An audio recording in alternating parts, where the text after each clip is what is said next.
I was in the Army from 1983 to 2006. I came in what was then at the time the peacetime Army. I was in Germany, Korea, Saudi Arabia, Kuwait, Kosovo, and all over the United States.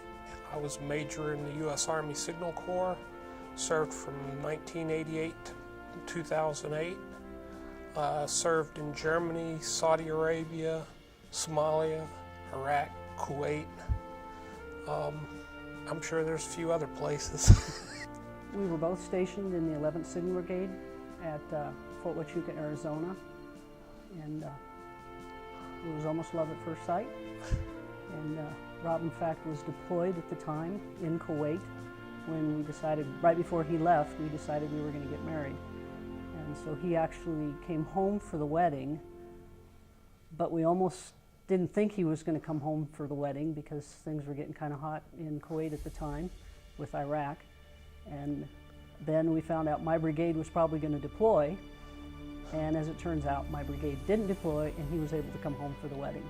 Well, at the time we were getting married, I was stationed in Kuwait as company commander.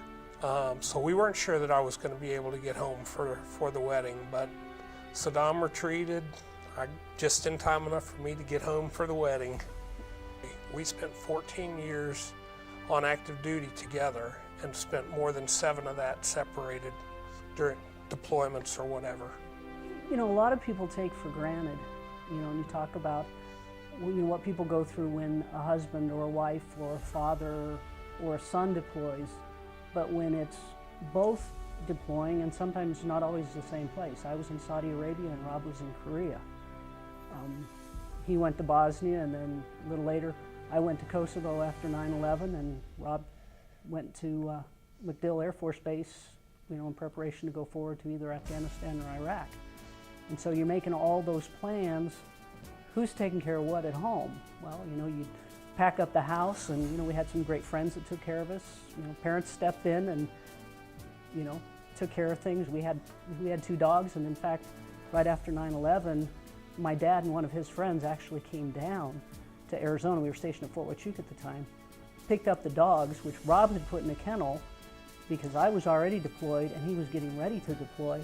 Took the dogs to the kennel. My dad came down and saved the dogs, and that was just kind of the way our life went, from deployment to deployment, field exercise to field exercise, mission to mission. And when we finally went to Korea together for 2 years, and all of our friends teased us and said that was the pre-retirement test to see whether we could actually live together.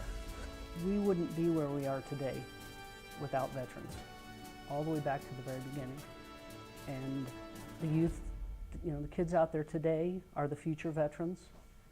And I think that it's, you know, it's important that we remember the sacrifices that veterans made. I mentioned a little earlier about, you know, the separation we did when we were married.